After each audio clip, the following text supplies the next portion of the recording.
안녕하세요. 정치대학의 임윤선입니다. 강성으로 꼽히는 정청래 의원이 이재명 정부의 첫 여당 당대표가 됐습니다. 당선 일성 또한 검찰 언론 사법개혁을 추석 전 마무리 짓겠다는 입법 속도전에 대한 강조였는데요. 그래서 지금 막 특위가 떴다. 특위위원장이 민영배 의원이 됐다라는 소식이 떴네요. 당장 오늘 예정된 국회 본회의부터 여야의 강대강 대치가 예상됩니다. 정치대학 1교시 설주원 변호사와 함께 민주당의 입법 폭주를 비롯해 특검 상황까지 현안 짚어보겠습니다. 안녕하세요. 네, 안녕하세요. 안녕하세요. 네.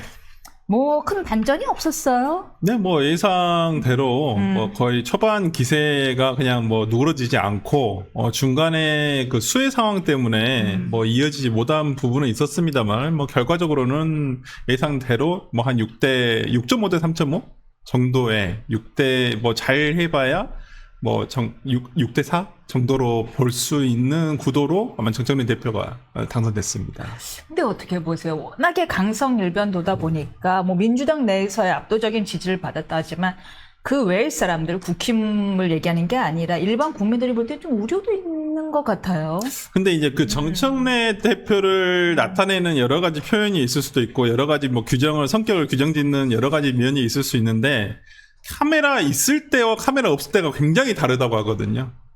네. 상임위원회를 같이 해보신 의원들에 의하면 특히나 지금의 야당 의원들의 표현에 따르면 어떤 카메라 있을 때와 없을 때가 다르다. 카메라 있을 때는 야당에 대한 어떤 공격적인 우리가 그 법사위원장을 하면서 본 모습들을 많이 봤잖아요. 뭐 앉으세요. 네. 계속 서 계세요. 나가세요. 뭐 그러시거나 뭐 마이크 꺼주세요. 뭐 이런 식으로 굉장히 강성 일변도잖아요. 근데 또 마이크가 꺼진 상태, 카메라가 꺼진 상태에서는 또 그렇게까지는 안 한다는 거예요.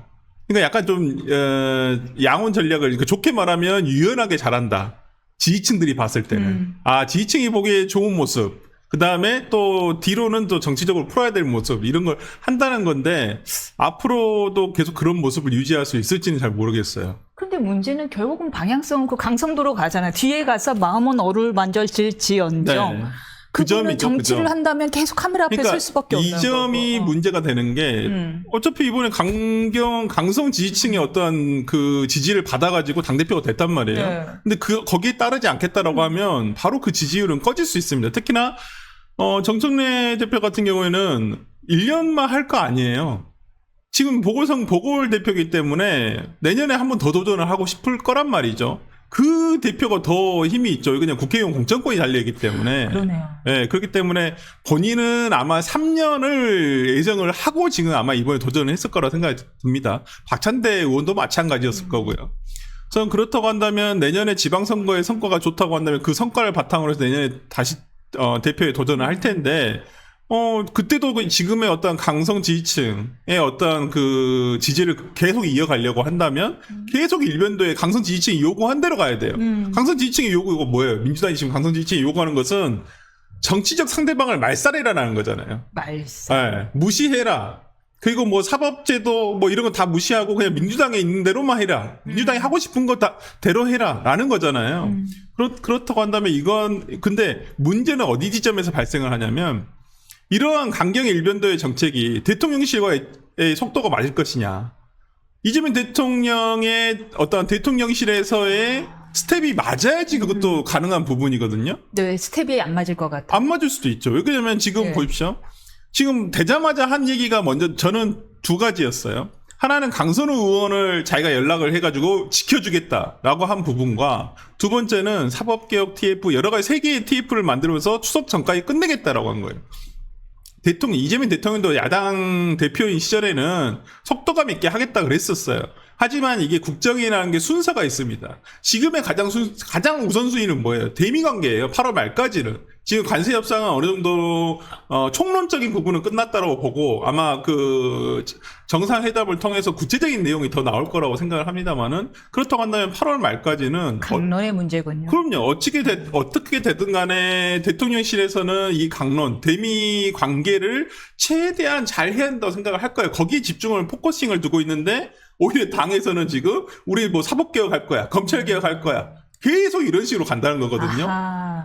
그렇다고 한다면 이게 정부를 이끌고 있는 이재명 대통령과 어떠한 정부 여당의 역할이 엇박자가 날 수밖에 없는 것이죠. 그러니까 저 대통령실 볼 때는 자기 정치한다라고 볼 여지가 있겠어요. 뭐 정청래 후보, 정청래 대표를 네. 맞득치 않게 생각할 수 있는 친명계에서는 그 점을 가장 우려했던 거거든요. 어떤 이재명 대통령으로서는 본인의 어떤 재임 기간뿐만 아니라 그다음 후계자를 길러내야 되거든요. 그래야지만 어떤 본인에 대한 사법 리스크도 어떻게든 돌파를 할 수 있을 것이고, 어차피 뭐 사법 리스크는 다 일단은 정지가 돼 있습니다만은 일단 임기가 마치면 재판은 이어지는 거잖아요. 뭐 거기에 따라서 뭐 리스크가 있을 것이냐 없을 것이냐 그때 가서 봐야 되겠지만, 민주당 대통령이 된 것과 국민의힘 출신의 대통령이 된 것은 천상지차거든요. 그렇다고 한다면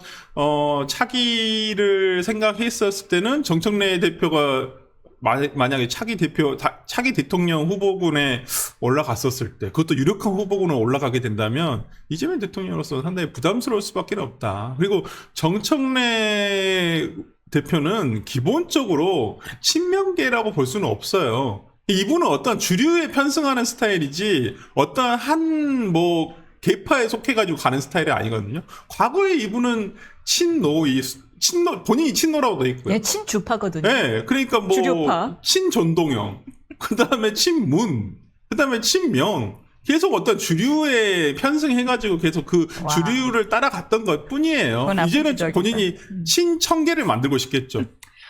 그렇네요. 좀 전에 지금 사법 TF, 사법개혁 등의 3대 TF 특위 구성도 대통령실의 1번 사안과 맞지 않아서 마땅치 않을 수 있다는 얘기를 하고, 그 다음에 강선우 의원 관련 발언도 대통령실의 스텝과 맞지 않을 수 있다는 얘기를 하셨는데, 네. 이건 무슨 이야기세요? 그러니까 첫 취임 일성에 대한 메시지가 강선우 의원에 대한 통화를 했다. 그리고 우리가 강선우 의원을 지켜줄 것이다. 라고 했잖아요. 근데 강선우 의원이 어떤 분이에요? 지난 여가부 장관 후보자 시절에 인사청문회 과정에서 우리는 정말 국민 모두가 다 확인했지 않습니까? 갑질 의혹에 어떤 본인의 부적절한 내용에 이런 부분이 확인이 돼서 그 다음에 이재명 대통령의 결단으로 인해서 그만두게 되신 거예요. 자진 사퇴를 하게 된 거잖아요. 대통령의 결단이었다. 그럼요. 네. 그 어찌 되었던 간에 본인이 자진 사퇴의 형식을 빌었습니다만은 대통령실에 어떤 의중이 전달되지 않았을 리는 없을 것이고요. 그렇죠. 왜냐하면 김현주 비서관이 직접 전화를 했다고 하고요. 그다음에 그 뒤늦게 소식을 들은 건지 박찬대 전 대표도 그다음에 SNS에 그만두시는 게 좋을 것 같다라는 취지의 글을 올렸어요. 그렇죠. 대통령실이랑 거기에 명실이랑 통한 거니까요. 그럼요. 강선우 후보자가 당시에 이제 한마디로 말하면 들이받은 거죠. 어떤 대통령실의 기류와 박찬대 의원이 그렇게 올렸는데 SNS에 17분 만에 그냥 자진 사퇴하겠다 올렸거든요. 보통은 그런 경우에는 한 텀을 둡니다. 한 두세 시간 정도의 텀을 두고 박찬대 의원은 민심을 받들겠다. 민심을 따라가겠다라고 얘기를 한 것인데, 그런 부분은 그냥 그래 나 그냥 자진 사퇴할 거야. 그래 나는 거기에 따르지는 않을 거야. 이런 식이었거든요. 그렇다고 한다면 정청래 의원이 어저께 첫 메시지가 강선우 의원에 대한 것은 저는 이재명 대통령의 결단에 반한다는 거거든요. 나는 이재명 대통령의 결정이 옳지 않다고 생각한다라고 생각을 하는 거예요. 그러네요. 네. 이재명 대통령 입장에서는 좀 황당하겠어요. 당연히 황당하죠. 저는 이재명 대통령, 그러니까 소위 말하는 친명계 측에서 굉장히 이 부분에 대해서 불편할 것이다 라고 생각해요. 이건 대통령에 대한 각을 세운 거예요. 아니 지금 중요한 사안들이 되게 많은데 왜 이걸 일성으로 얘기했을까? 그리고 지금 민주당 입장에서 강선우 의원에 대한 문제가 다시 불거지는 게 유리한가요? 맞네. 네, 하나도 유리한 부분이 아니에요. 오히려 민심에서는 그 당시에 굉장히 강선우 후보의 사퇴라든지 어떤 지명철회에 대해서 굉장히 높은 여론이 있었단 말이에요. 왜 굳이 정말? 그러니까요. 그런 부분에 저런 의원이 어떻게 장관까지 하려고 하느냐. 오히려 국민의 대다수의 많은 여론들은 의원조차도 해서는 안 된다라고 하는 사람들이 많았단 말이에요. 그렇다고 한다면 그걸 다시 꺼내든다? 정청래 대표가 이 부분은 대통령실과 특히나 이재명 대통령과는 난 각을 세우겠다, 내 정치 하겠다라는 걸 명확하게 얘기한 거예요. 혹은 네. 위장술일 수도 있잖아요. 어떤 위장술이죠? 뭐 일각에선 지금 소문이 정청래 의원이 카메라 안과 밖의 모습이 다르다는 네. 얘기를 했는데, 밖에서는 이렇게 강성 지지자층을 의식해서 강선우 의원 지켜줘야 된다, 아름다운 어머니 장관이지만 내부에서는 민심을 전달하는 역할을 대통령실에 외려 했다라는 소문이 돌거든요. 네, 뭐 그런 얘기 저는 충분히 그랬을 수 있다고 보여요. 정청래 의원이 민심을 모르는 사람이 아니에요. 그것도 다 감안을 합니다. 예. 근데 보여줄 때는 항상 강성 지지층의 니즈에 그 입맛에 맞는 얘기를 달콤하게 하는 스타일이거든요. 그렇다고 한다면 저는 겉으로는 강선우 의원을 보호하는 척 하면서 그게 강성 지지층에서는 당시에 강선우에 대해서 밀고 가야 된다라고 생각을 얘기를 한 사람들이 대다수였거든요. 그렇다고 한다면 지금의 어떤 그렇지만은 대통령의 결정에 반기를 든 건 명확한 거예요. 대통령 입장에서는 더 황당하죠. 왜냐하면 분명히 민심을 전달해 놓고서 그렇죠. 이제 와서 갑자기. 네, 저는 아마 정청래 의원의 이러한 플레이가 앞으로 대통령실과의 어떤 스텝이 맞을까? 그러면 신뢰가 허물어지는 거거든요. 신뢰가 없어지는 거예요. 대통령실에서도 정청래 대표에 대한 신뢰가 없어지는 것이고 그렇기 때문에 저는 정청래 대표가 어떻게 앞으로 행보를 보일지 모르겠지만은 뭐 본인의 진짜 본심과는 동떨어진 결정도 행동도 할 수 있을 것이다. 그게 강성 지지층의 뜻이라면 저는 그렇게 갈 거기 때문에 지금 제가 봤을 때는 어저께 그 강선우 의원에 대한 메시지는 굉장히 잘못됐다. 그러니까 그리고 앞으로 뭐 평당원 중에서 한 명을 지명직 최고위원을 뽑겠다라고 분명히 얘기를 했었고, 그 평당원이란 것은 소위 말하는 적극 지지층이에요. 강성 지지층 중에 한 명을 얘기하는 것일 것이고, 그렇다고 한다면,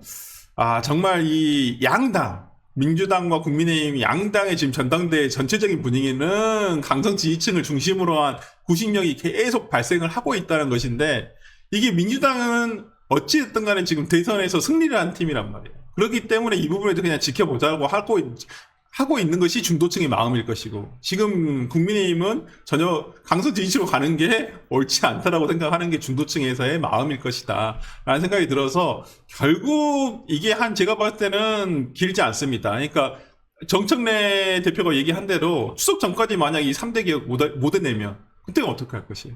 그리고 그때까지 그 무리한 속도를 내기 위해서 속도를 냈었을 때 거기에 대한 부담감이라든지 부작용이라든지 이런 부분에 대해서는 중도층에서 굉장히 저는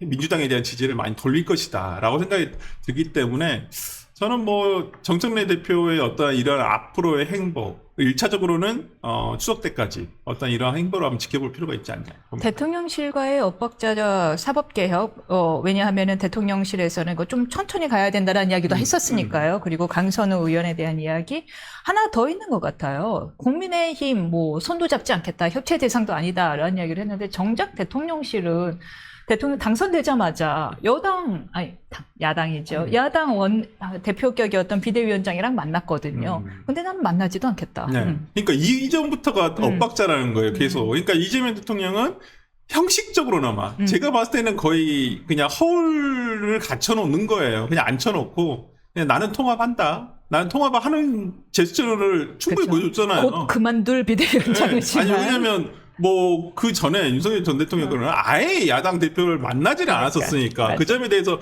비판을 많이 받았던 건 사실이거든요. 그리고 정치의 영역에서는 아니 오늘의 적이 내일의 동지가 될 수 있는 것이고, 그 반대인 경우도 많지 않습니까? 그렇다고 한다면 대통령실 입장에서는 대통령이 그랬잖아요. 이재명 대통령이 대통령이란 자리가 크게 통합을 하기 위한 자리 아니겠느냐 라고 해서 대통령이라고 했기 때문에 자기는 그러한 제스처를 보여줬던 것인데, 지금 정청래 대표는 사과하지 않으면 악수도 하지 않겠다라고 하는 거잖아요. 근데 지금 국민의힘도 대표 뭐 수없이 사과를 했고, 뭐 진심 어린 사과가 뭐 어디까지인지는 모르겠습니다만은 어찌됐든 간에 그건 여기서의 사과라는 것은 진짜 무릎을 꿇고 굴욕적인 사과를 얘기하는 것인데, 그걸 국민의힘 대표가 이제 뽑힐 대표가 하기는 쉽지 않다라고 보여요. 국민의힘 정당 해산까지 이야기를 한 사람이니 악수하기는 쉽지가 않겠죠. 네, 저는 그러한 부분에서는 지금의 정청래 대표가 정말 진짜 본심이 그러한 저의를 가지고 있는 것이라고 한다면 글쎄요, 이건 진짜 극좌죠. 이건 극우와 맞대 정말 반대편 180도 맞은편에 있는 극자의 생각이거든요. 상대방을 말살하는 거예요. 정치인은 상대 진영에 대해서 존중할 땐 존중하고 싸울 땐 싸우더라도 그래야 되는데, 이 양면이 다 있는 거잖아요. 근데 한 면만 보겠다는 거죠. 아예 그냥 없애버리겠다. 저는 뭐 내란 척결이라고 하는 어떤 하나의 테마로서 계속 이러한 당대표의 그 자세를 이어갈 것인지, 그러니까 지금 저는 그게 기시감이 느껴지는 게 문재인 정부 때 적폐청산하나 이 네 글자랑 지금의 민주당에서 하고 있는 내란 척결이라는 거하고 똑같다고 봐요. 그 적폐청산으로 5년간 보냈지만 그 문재인 정부의 말로가 어땠습니까? 지금 이재명 정부도 똑같다고 봅니다. 언제까지 내란 척결로 갈 것인지. 내란이란 것은 이제 사법부의 판단에 맡겨져 있는 거잖아요. 지금 수사도 하고 있고 거기에 맡겨놓고 정부와 여당은 정책을 펼쳐야죠. 먹고 살게 만들어요. 네. 근데 지금 정책이라고 할 것은 지난 금요일 날 봤습니다만은 어떤 주식시장에 대한 세제 개편안 때문에 폭락을 했거든요. 오히려 여기에 대해서 집중을 해야 될 타이밍인데 저는 지금 민주당이 하고 있는 것은 적폐청산과 적폐청산 시즌2다. 이렇게 보기 때문에 언제까지 그걸로만 계속 울고 먹을 것인지 저는 정치적 왜 그런 이득, 거예요? 그걸 정치적 이득으로 가져가려고 하니까. 할 줄 아는 게 그거예요. 아니 뭐 여당 대표면 먹고 사는 문제에 대해서 먼저 고민해야죠. 어차피 자정주란이고 지금 지지율 20%도 안 나오는 저러고 뭐 진짜 솔직히 말하면 찌질하잖아요. 자기들끼리 싸우냐고 정신없는 야당에 관심을 돌릴 필요가 있어요? 그러니까 그게 자기의 실력이 미천할 때. 아. 내 실력이 미천하면 내가 돋보이기 위해서는 상대방을 더 밟아야 되는 것이거든요. 내가 잘하면 내 실력이 출중하면 그냥 가만히 있어도 빛이 나는 거예요. 어차피 지금 상대방은 지리멸렬 하고 있는 거고 어차피 떨어져 있는 아예 이 위협의 존재 자체가 안 된단 말이에요. 근데 지금 제가 봤을 때는 그 스스로가 생각했을 때는 내 실력이 미천하다 생각하는 거예요. 그랬을 때는 상대방을 밟아야 되는 거예요. 저는 그렇게 봐요. 그렇다고 한다면 오히려 정책적인 부분과 이재명 대통령은 그래도 앞으로의 일을 계속 얘기를 하고 있거든요. 근데 정부 여당에서 계속 어떤 과거의 일을 가지고 계속된 어떤 이런 정치적 이득을 얻기, 상대적 2년성, 그냥 2년성. 하기 위해서라고 한다면 이거 국민들이 한번 겪어봤던 일이잖아요. 그쵸. 네, 저는 이게 또다시 통할 거라 생각하지는 않습니다. 국민 입장에서 또 갑갑해하는 게 뭐냐 하면은 이제 가장 지금 물론 국민의힘의 당대표가 서출되지는 않았으나 지금 현재로서는 유력한 사람이 김문수 전 네. 후보잖아요. 와, 민주당 안심하고 있는 거예요, 되게. 아니, 네. 안심은 되는데, 국민의 입장에서는 정청래 대 김문수, 우리의 정치는 어디로 가나요? 그렇죠. 이제 이 양당 대표가 만약에 그렇게 된다고 한다면, 일단 한 분은 현실화됐고, 뽑혔으니까요. 근데 이제 김문수 이제 후보가 가장 유력한 후보이긴 하죠. 근데 앞으로 선출이 될지 안 될지는 아직 한 20일 정도의 시간이 남아 있으니까, 저는 보고 있습니다만은 어저께 비전 발표회를 좀 봤습니다만은 개인적으로 그냥 개인적인 생각입니다. 저 진짜 중도층의 입장에서 바라봤을 때는 김문수 후보에게 국민의힘의 어떤 쇄신이 기대되지는 않았어요. 솔직한 말로. 국민의힘 봤을 때는 또 김문수 후보 무슨 쇄신이지? 약간 이런 느낌은 솔직히 안 들었어요. 저는 오히려 쇄신에 대한 기대감은 아주 개인적인 생각은 안철수 후보나 솔직히 주진우 의원이나 저는 초선들에게 차라리 맡겨봤으면 좋겠다. 이 당을 진짜 뭐 중진들이 맡아 이제까지 중진의 힘이었잖아요. 중진의 힘으로 구성이 되었던 결정을 내렸던 국민의 힘이 이제까지 이런 모습이었다고 한다면 차라리 초대선들에게 맡겨봐서 뭔가라도 그냥 뭐 지지고 볶든 뭘 하든 북적북적하는 그런 느낌이라도 들었으면 국민들이 바라보는 시선은 조금 달라질 수 있을 것이라는 생각이 들어서 완벽하지는 않더라도 차라리 진짜 뭐 안철수 당대표라든지. 아우, 근데 그 꼬장꼬장한 기득권들이 그 초선 말 듣겠어요? 아니, 차라리 진짜 그렇게 해서라도 눌렀으면 좋겠어요. 아니, 제가 진짜 그 국민의힘의 중진들이라고 한다면 초선들을 앞세워서 당의 이미지라도 좀 이렇게 바꿔, 포장지라도 우리가 포장깔이라고 하잖아요. 내용물은 갈라지지 않더라도. 근데 김용태 비대위원장 그 망신 당했잖아요. 포장깔이 됐다가. 그러니까 정말 답이 없다라는 얘기가 나오는데, 정말 그러니까 지금 양 당의 어떤 지금 스탠스가 정말 서로 극단으로 치닫는 것 같아서 참 우려스럽습니다. 그 정청래 의원이 당대표 되면서 공약으로 내세운 것들이 제법 있는데, 이게 법률가로서 의견이 궁금합니다. 네. 특검에 이어서 이제 특위도 출범시키고, 이렇게 특을 좋아하는지 모르겠어요. 검찰도 못 믿는다, 특별검사. 그러니까. 재판부도 못 믿는다, 특별재판부. 네. 뭐가 다 특인데, 자꾸만 영장이 기각이 되자 이번에는 내란 특별재판부까지 만들겠다라고 이야기를 했습니다. 이건 정말 잘못된 거예요. 그러니까 이게 이번에 나온 얘기는 아니고 지난번에 그 내란 특검팀에서 지금 계속 압수수색 영장이 좀 기각이 된 것들이 있었어요. 이제 그런 걸 보고 아니 왜 사법부에서 이거 압수수색 영장도 발부를 안 해주는 것이냐. 근데 이건 좀 정치적으로 허도한다고 저는 보여요. 그러니까 압수수색 영장 아시다시피 우리나라에서 거의 99.9% 거의 발부됩니다. 법원에서 어느 정도의 소명만 있다고 한다면 수사기관에 압수수색 영장에 대해서는 발부를 해줍니다. 그럼에도 불구하고 발부가 안 됐다는 것은 말도 안 되는 영장의 범위를 가지고 왔으니까 제가 봤을 때는 영장이 맞아요. 기각이 된 거라고. 그러니까 수사의 혐의점과 어떤 인과관계가 조금이라도 어느 정도라도 있으면 100%가 아니더라도 대부분 조금 이거 좀 그래 이 정도는 압수수색을 해서 확보를 해야 되겠다라고 법원에서 판단이 된다고 하면 바로 발부거든요. 오히려 압수수색 영장이 너무 발부가 남용된다 해서 지금 이것을 내부적으로는 굉장히 이걸 좀 자제시켜야 한다는 얘기가 많아요. 뭐 예배당까지 나와버렸으니까. 네, 근데도 불구하고 민주당에서 이걸 악용해서 어떤 무슨 특별재판부를 만들겠다? 그러면 법원도 없애는 게 맞죠. 아니면 그냥 본인들이 민주당에 그냥 법원을 하나 만드는 게 맞죠. 그래서 민주당 법원을 민주법원 하면 되겠네요. 민주파출소가 있으니까. 특별도 붙여야 돼. 항상 특별을 좋아해요. 이건 사법 체계를 망치는 것이고요. 이건 옳지가 않습니다. 그러니까 민주당에 정말 제가 부탁드리고 싶은 건 뭐냐면 나중에 본인들이 이렇게 똑같이 당할 때가 있을 거란 말이에요. 그때도 그냥 다 우리는 맞아. 그거 하는 게 맞아. 이렇게 할 건가요? 아니잖아요.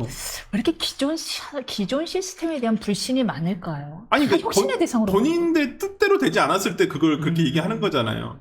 그 객관적인 기준이란 게 있어야죠. 그러니까 너무 제가 봤을 때는 객관적인 보편적인 기준을 벗어나서 자신들의 뜻대로 되지 않으면 이것을 그냥 어떤 걸 또 만들어가지고 뭘 하겠다. 이건 진짜 입법권의 남용이에요. 입법권의 남용이고 이러라고 다수당을 준 게 아니에요.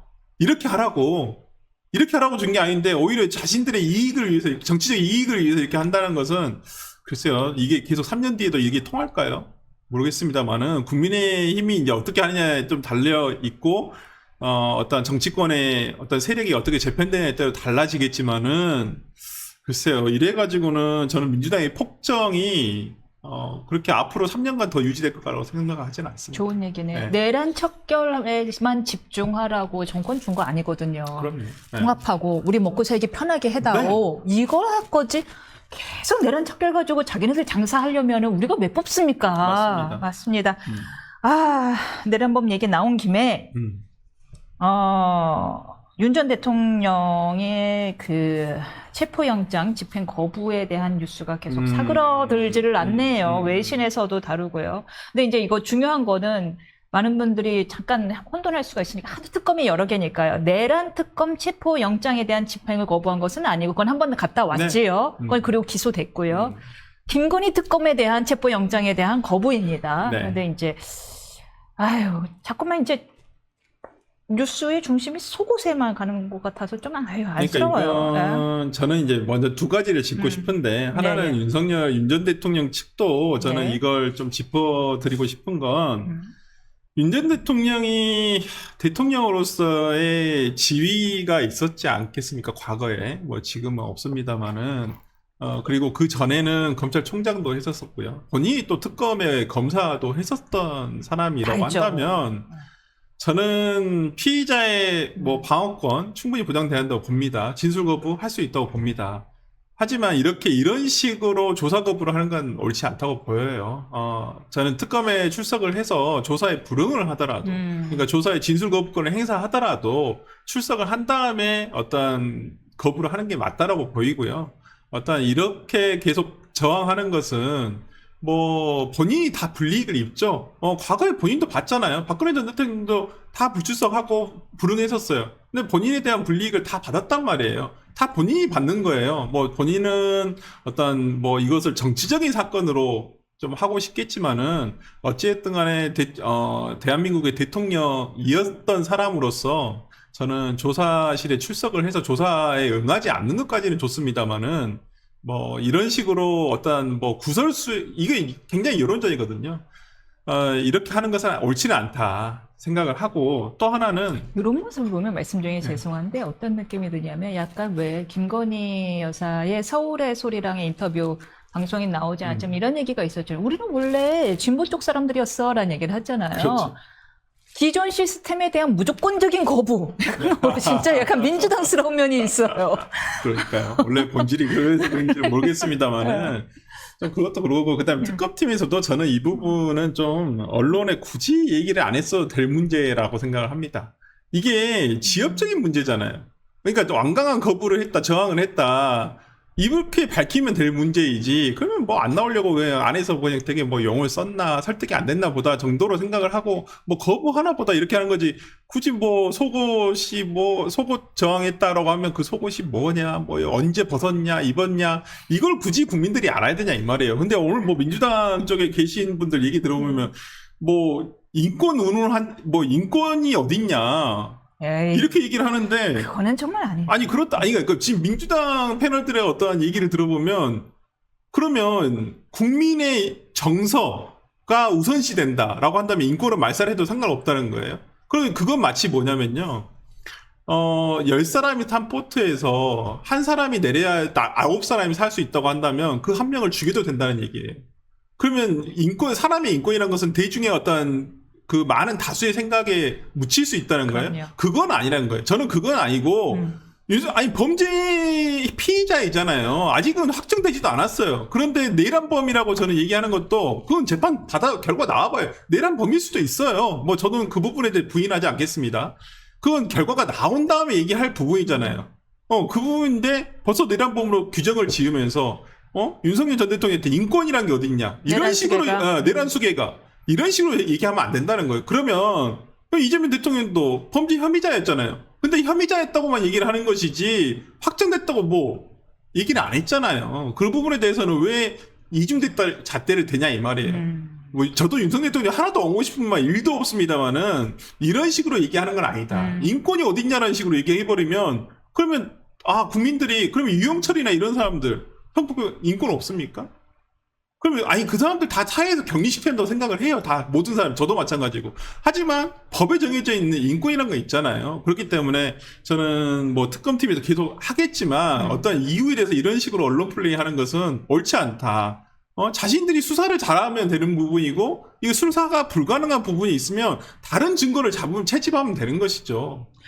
다른 수사가 불가능하면 다른 증거를 채집하면 된다는 이야기를 하셨는데 이런 의견도 있어요. 검사 출신 분들 중에서는 왜 이렇게 내란 특검도 아니고 김건희 특검이 굳이 윤 대통령을 이렇게까지 체포하려고 하는지 모르겠다. 체포 집행을. 왜냐하면은 이제는 진술 거부하면 그만이고 네. 법원 가갖고는 검찰에서의 받았더라도 피의자 신문 조사 그거 동의 못하면 그만인 거고 그렇죠. 증거 능력이 없는데 네. 그래서 요즘에는 체포 집행을 저렇게까지 거부하는 경우는 그냥 체포 안 한다. 네. 그냥 없이 다른 체증을 한 다음에 기소한다. 아니 그렇게 하면 내란 특검도 아닌 김건희 특검에서 이렇게까지 굳이 끌고 나와서까지 조사를 하려는 건 망신주기용이고 그 망신주기용에 의한 대항으로 이렇게 좀 거세게 저항한 거 아니냐.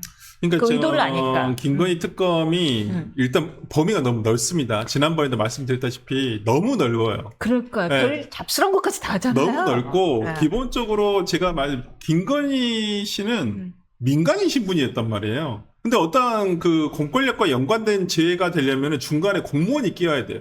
그 중에 가장 큰 연결고리는 윤석열 전 대통령이고, 뭐 나머지 이제 뭐 대통령실에 어떤 공무원이 있을지는 있을지 모르겠습니다만. 지금 속보가 떴는데 박진우 전 외교부 장관도 출석했다고 이제 공무원을 계속 엮고 있는 그렇죠. 거죠. 근데 공무원이 끼어야지만 이게 권력형 범죄가 되는 것이니까. 네. 그래서 이제 아마 그 확보를 하려고는 하는 것이겠습니다만은 그게 안 된다고 한다면 다른 증거를 찾아서 해야죠. 근데 제가 볼 때는 김건희 특검팀의 수사가 조금 뭐가 이게 성과가 내기가 굉장히 어렵다라고 스스로 생각을 하는 것 같아요. 그래서 여론전을 계속 하는 것 같다는 생각이 들고. 내란 특검에 밀리기 싫은가 보다. 예. 아니, 경쟁하고 있나 보다, 내란 서로가. 특검은 어느 정도 객관적으로 이렇게 어느 정도 할 수가 있어요. 그러니까 그렇게 어렵지는 않게 보여요. 특히나 지금 이상민 전 장관 같은 경우에도 구속이 돼버렸잖아요. 그럼 내란 특검팀은 수사가 되고 있다는 것이거든요. 근데 김건희 특검팀에서 하고 있는 거 너무 방대하다 보니까 이것저것 쑤시거든요. 뭐 양평도 쓰셨다가 뭐 또 하다가 지금 뭐 나오고 있는 내용은 무슨 평택 관련한 것도 있고 이걸 다 하다 보면 어떤 수사의 성과가 나오기는 굉장히 어렵다는 판단을 할 수도 있기 때문에 저는 지금의 어떤 여론전이 그래서 계속 여론전을 하는 건 아닌가라는 생각이 들어서 일단은 조금 김건희 특검 팀이 어떤 조금 가시적인 성과를 내놓을 필요가 있지 않냐라는 생각이 듭니다. 가시적인 성과. 그 얘기하니까 그 얘기도 생각나요. 모조품 이야기까지 나오네요. 별거. 그러니까 그게 너무 그러니까 지금 김건희 특검팀에서 나오고 있는 대다수의 언론에 흘러나오고 있는 내용들이 본질적인 부분이 별로 없어요. 대부분 자극적이고 지연 말단적이고 입증하기도 되게 어려운 부분들이어서 그럼 모조품이라면 진품을 찾아야죠. 그렇죠. 네, 그래야 되는데 그런 것도 없고 그래서 아니 어디 진품을 이건 좀 다른 문제예요. 우리 네. 법률적으로 진품을 받았을 것이다. 찾았더니 모조품이었어요. 네. 그러면 바꿔치기 했을 것이다. 이거는 검찰이 입증해야 될 문제잖아요. 그렇죠. 바꿔치기는. 네, 수사기관이 입증을 해야죠. 지금까지 주장한 게 진품이었다라고 했는데 그러니까 그걸 모조였어요. 가지고 뭘 기소를 할 수 있을지 나중에 한번 좀 봐봐야 될 것 같아요. 뭘로 기소를 할지 좀 그래서 예. 제가 이제 검찰에 계셨던 분이나 이런 분들하고 얘기를 하다 보면 네. 지금의 특검팀이 제가 본인들이 봤을 때도 이게 수사가 제대로 되고 있나? 그 특검이 법원 출신이라 그런가? 모르겠어요. 그건 뭐 안에 있는 사람들 그래도 검찰 출신들이 수사관들, 있으니까 특검보들은 근데 특검의 수사가 제대로 진행되고 있나에 대해서는 상당히 의구심이 많은 것 같습니다. 오늘 국회 본회의에서 상법 개정안과 노란봉투법 등 쟁점 법안 처리를 놓고 이제 필리버스터 대치 네. 상황이 벌어질 것으로 보이는데 뭐 결국은 통과되겠지만요. 법조인 입장에서 봤을 때 가장 우려스러운 법안은 무엇인가요? 일단 노란봉투법이 가장 우렸습니다. 상법 예. 개정안은 예.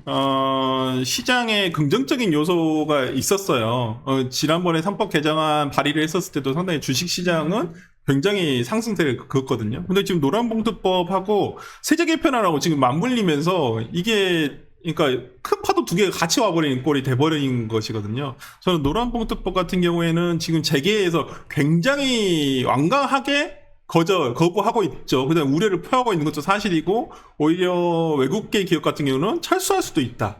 그럼 CJ 같은 경우에는 이게 통과되면 해외로 옮길 수도 있다. 라고 얘기까지 나오고 있는 상황이거든요. 그러니까 노란봉투법을 저는 조금 더 논의를 해야 한다고 봅니다. 지금 현재대로 통과돼서는 안 돼요. 이건 기업에게 특히나 원청이 이걸 책임을 떠날 수밖에 없게 되거든요. 그럼 원청이 모든 책임을 진다고 한다면 하청을 주는 이유가 뭐겠어요? 그렇게 할 필요가 없잖아요. 재하청까지도 책임을 져야 되니까요. 제재하청까지. 아니 그렇다고 한다면 무슨 뭐 하청을 준다 해서 법적인 책임을 벗을 수는 있는 것도 아니겠지만은 그렇다고 해서 직접 상대방이 돼야 된다? 이건 더 아니거든요. 그렇다고 한다면 원청으로서는 사업을 발주하기가 너무 힘들어져요. 이 노조 문제 때문에. 저는 이 부분 그대로 통과가 된다고 한다면 시장에 굉장히 악영향을 줄 것이다. 그리고 이재명 대통령이 분명히 친기업적인 신호를 계속 시그널을 줬거든요. 그리고 특히나 이번 관세 협상에서 민간 기업의 도움을 많이 받았다라고 분명히 얘기를 했음에도 불구하고 그 민간 기업, 대기업들이 굉장히 우려를 난색을 표시하고 있는 이 노란봉투법에 대해서 진행을 할 것이냐.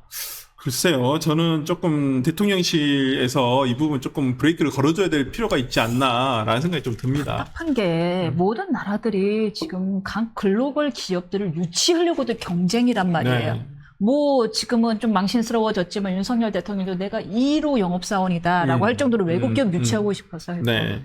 외국 기업이 우리나라에 들어올 때 제일 먼저 의뢰하는 게 김앤장의 HR팀이란 말이에요. 네. 노사 문제 좀 분석해다오. 그럼요.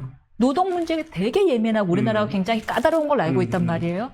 그런 상황에서 지금 이렇게까지 노사 문제에 대해서 더 엄격한 법을 만들게 되면 우리나라 기업들은 나갈 뿐더러 외국 기업은 왜 들어오겠어요? 그러니까 노란봉투법이 가지고 있는 가장 큰 악점은 뭐냐면은 너무 모호한 용어들이 쓰여져 있어요. 법에. 그렇죠. 네. 이거 그러면 전부 다 법원으로 갈 수밖에 없어요. 나중에 어차피 해석을 할 수밖에 없는 뭐 실질적 이런 내용들이 들어가 있어요. 연피하려고. 네, 그러면 그 법원의 해석에 따라서 결과가 달라진다는 얘기인데 그러면 그 법원에 가 있는 동안은 기업은 어떻게 하란 말이에요? 그 불확실성. 네, 그 불확실성은 어떻게 하냐는 말이에요. 그렇다고 한다면 기업을 운영하는 입장에서는 이러한 법이 있다라는 전제가 된다면 사업 운영하기가 굉장히 어렵죠. 저는 그 부분 좀 봐야 된다고 봅니다. 여러모로 힘들어졌습니다. 알겠습니다. 여기까지 듣겠습니다. 다음 주에 뵐게요. 네.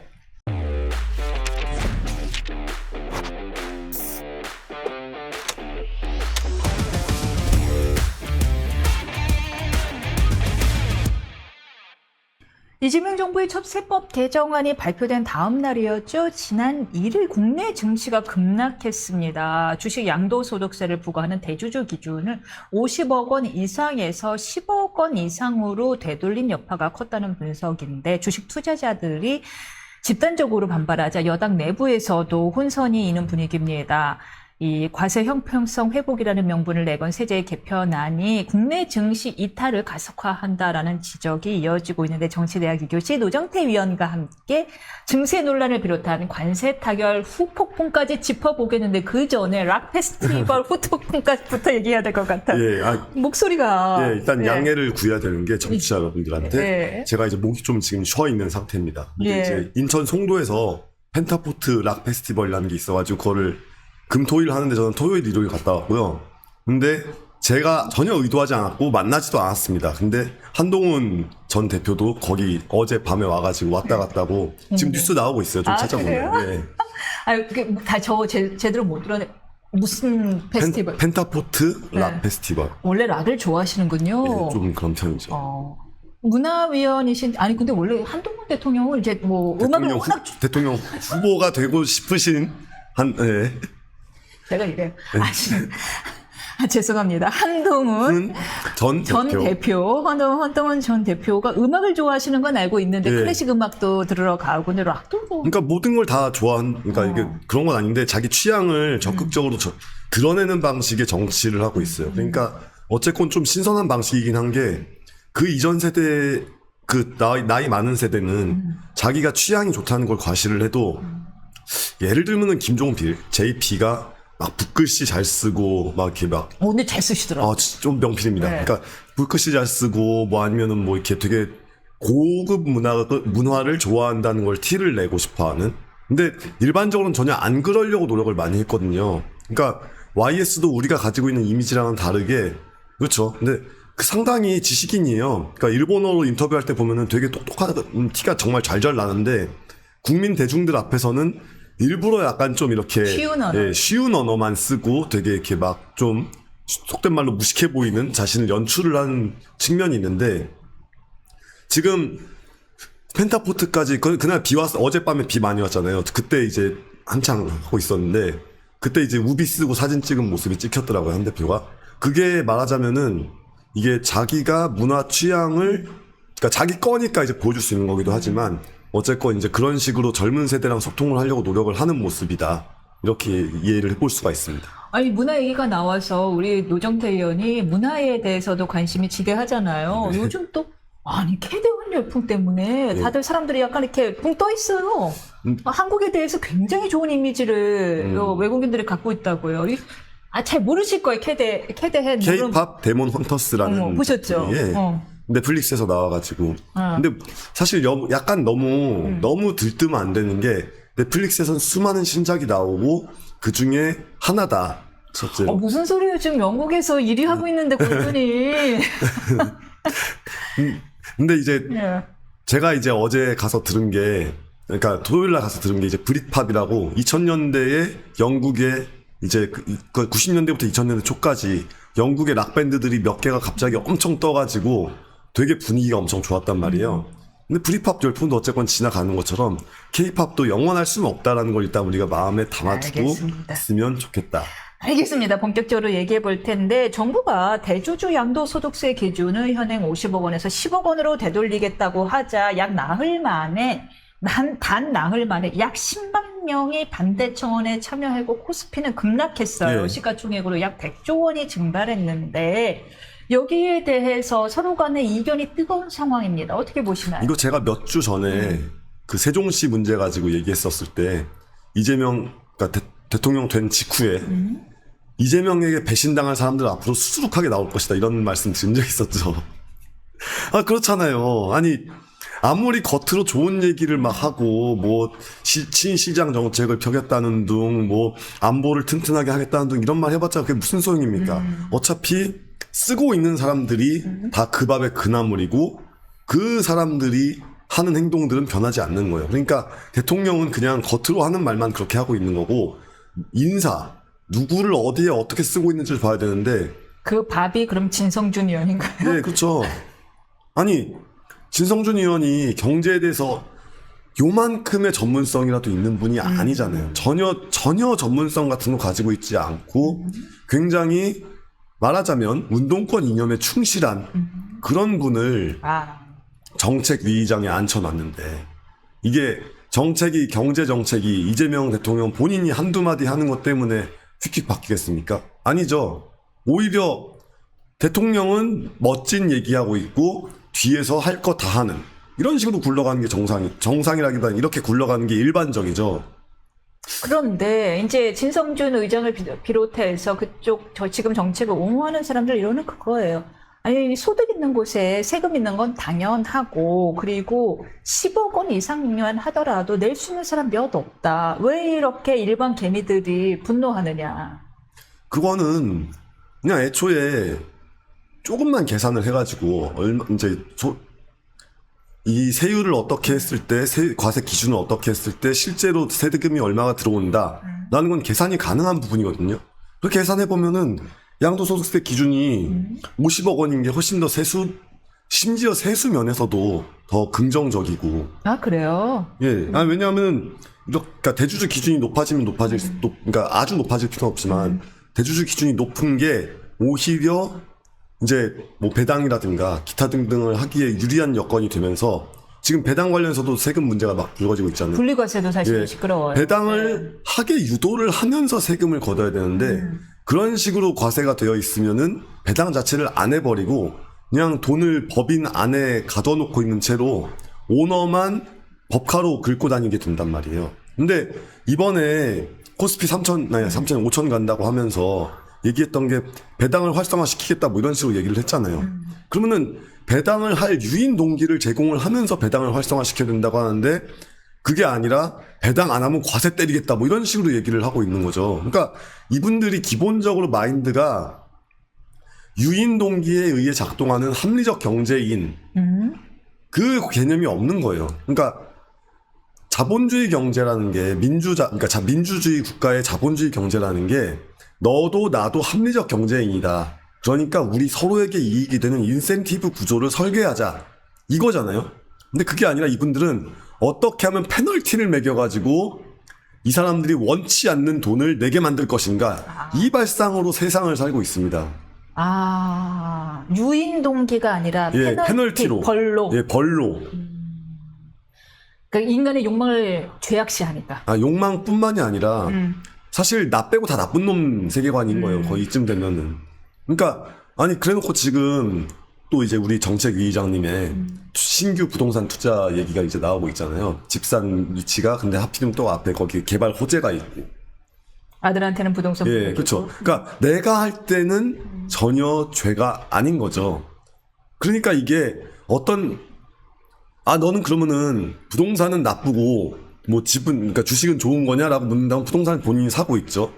근데 그러니까 이런 식이어가지고 이게 어떤 행위가 기준이 아니라 그냥 나냐 그 행위를 하는 주체가 나냐 아니면 우리 편이냐 오직 이것만이 판단의 기준인 분들이다. 약간 불로소득이라고 생각하는 것 같아요. 부동산이나 주식을 통한 이득은. 근데 불로소득도 내가 벌면 좋은 거거든요. 그러니까 이분들이 이게 부동산을 어떻게 생각하느냐 이런 식으로 질문을 하면 안 되고 네. 그냥 이분들 눈에 내가 그분들 편이냐 아니냐 요 기준으로만 바라보는 게 제일 정확합니다. 이 가운데 여당은 오늘 국회 본회의에서 더 센 상법과 개정안 3차까지 개정을 한다고 하는데 그리고 노란봉투법까지 밀어붙일 태세입니다. 이게 기업의 경영 활동과 실적에 큰 부담을 지우는 법안이고 주가 상승하고도 연결되고 더 문제는 이제 우리가 뭐 기업을 왜 이렇게 걱정하겠습니까? 우리보다 훨씬 잘 사는데 기업이 가지고 있는 일자리들이 사라질까 봐 걱정하는 건데 아무튼 간에 이렇게 여러 가지로 뭐 부담이 되는 부분인데 이것도 주가 상승의 위축 요인으로 작용할 수 있겠죠. 아니 위축 요인 정도가 아니라 주가 상승 같은 걸 애초에 고려하지 않는 방식의 정책이죠. 그러니까 이게 한국 경제가 그래도 한 2000년, 2010년 그러니까 이제 그 서브프라임 모기지 이후에 어쨌건 이제 약간 좀 정신없이 쭉쭉쭉 성장하던 때가 있었잖아요. 그럴 때 했어도 문제가 생길 수 있을 법한 정책들을 지금 경기는 하향 국면에 접어들어 있고 그리고 중국으로부터의 압박은 정말 심해져 있고 그리고 미국으로부터 관세 폭탄이 떨어지고 있는 이 시점에 하겠다라고 하는 이 마인드가 이거는 정말 적극적으로 한국 경제를 망치겠다는 의지가 있거나 그게 아니면 그냥 외골수적으로 자기네가 좋다고 생각했던 걸 그냥 무조건 밀어붙이겠다라고 하거나. 민노총 수소 예. 근로자들이 전체 근로자의 15%인가 20% 정도밖에 안 되잖아요. 예. 지금 이 사람들 보고 정치하겠다는 거예요? 그렇죠. 근데 문제는 그분들도 회사 자체가 정말 경영이 어려워지고 구조조정을 하고 이러면은 결국엔 피해를 입을 수밖에 없잖아요. 그러니까 이게 정치의 역할이라는 게 사회에 수많은 구성원들이 있고 거기서 한 발 떨어져 가지고 다양한 사람들의 이해관계와 갈등을 보고서 그 중에서 어떤 식의 갈등을 어떻게 조절을 해야 그래도 최선의 이익을 가져갈 수 있는가 이 고민을 해서 나가야 이게 올바른 정치의 모습이거든요. 근데 그게 아니라 지금은 자신들을 지지하는 특정 집단을 딱 코어로 삼아놓고 이 사람들한테는 적극적으로 이익을 주고 그 외에 자신들을 찍을 수밖에 없게 되어 있는 어떤 사람들, 예를 들면 호남은 약간 개평이나 던져주면서 관리하고 나머지는 적극적으로 적대시하고 아니 좀 그 민주당 지지자들 중에 좀 과격하신 분들이 영남 특히 이제 TK를 상대로 굉장히 어떤 그런 막 차별적 언사를 막 심하게 하시는 분들이 또 있잖아요. 그러니까 그런 식의 걸 왜 용납하고 있냐라고 한다면은 그런 식의 어떤 그 공격성 같은 걸 드러내는 것도 그들의 정치적인 활동의 플레이 안에서는 일종의 액티비티가 되고 있는 거거든요. 그 활동이 되고 있는 거예요, 그 사람들한테. 그러니까 굉장히 나쁜 방식으로 정치를 하고 있다. 기업 입장에서는 야 이거 한국에서 기업해야 되는 생각이 들 것 같아요. 15% 부과. 예. 그리고 세금이나 마찬가지잖아요. 그럼 우리나라 보통 기업들의 평균 영업이익률이 8% 내외란 말이에요.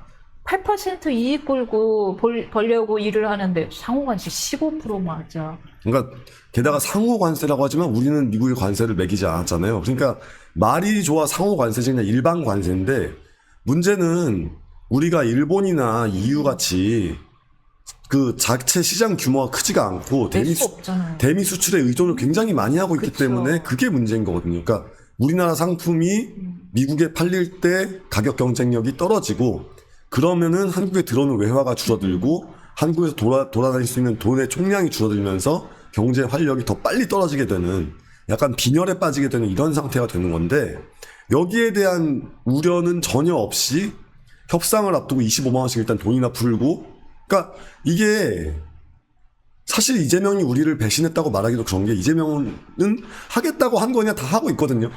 원래 그랬어요. 예, 다만 우리가 되게 좀 비합리적으로 그래도 대통령이 되면 좀 다르게 행동하겠지 나아지겠지라고 생각을 했지만 대통령이 된 다음에 인사청문회건 뭐건 필요 없이 자기가 앉힐 수 있는 주변 측근들 그러니까 이제 뭐 대통령실 주변은 다 성남시 아니면 대장동 변호사 뭐 이런 사람들로 앉히고 있는 모습을 보면서 어떻게 그런 식의 예상을 할 수 있었냐 그런 식으로 예상을 하신 분들이 좀 너무 자기 희망사항을 투영한 게 아닌가 하는 반성을 좀.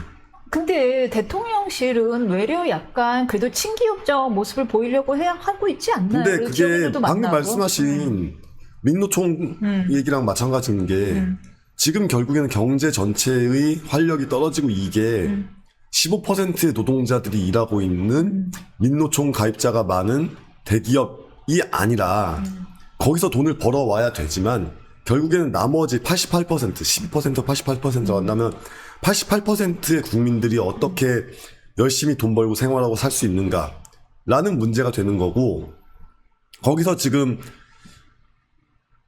이재명 정부에서 중용했다고 하는 인사들, 기업 인사들이라고 해도 어차피 다 대기업이고 예를 들면은 지금 뭐 소버린 AI를 하네 막 이러면서 네이버라든가 이제 특정 IT 기업에 굉장히 많은 지원이 들어가고 있죠. 근데 이런 분들한테는 이재명 정권이 나쁘지 않단 말이에요. 근데 그게 아니라 예를 들면은 지금 뭐 그 중대재해법을 이제 적용 대상을 확대를 해가지고 어쩌고 한다고 했을 때 100명 이하의 공장, 30명 이하의 공장 이런 거 굴리고 있는 분들 그냥 갑자기 내일이면 감옥 갈 수 있겠구나 하는 세상이 되어버리는데 산업재해를 줄여야 된다는 목적의식에는 누가 반대하겠어요. 하지만 그거를 사장 나와 이래가지고 사장을 무조건 감옥을 보내면 해결된다라는 그런 식의 사고방식을 죄송합니다. 가지고 있는 그게 이 정권이고 그거를 우리가 모르고 찍었냐 알고 찍지 않았냐. 제가 기업인이라면은 참 한국에서 기업하기 갑갑할 것. 그래서 이게 우리가 자꾸 막 엄청 큰 기업 뭐 이런 것만 생각을 하지만 가장 유명한 사례로 그 락앤락이 아니라 글라스락인가 아무튼 그 반찬통 만드는 회사 있죠. 그게 정말 제조업에서 출발해가지고 이 굉장히 크게 중견기업 규모로 이렇게 쭉 성장을 한 다음에 그냥 수출기업이 됐죠. 예, 수출기업이 된 다음에 그냥 팔았잖아요. 할 이유가 없는 예, 그쵸.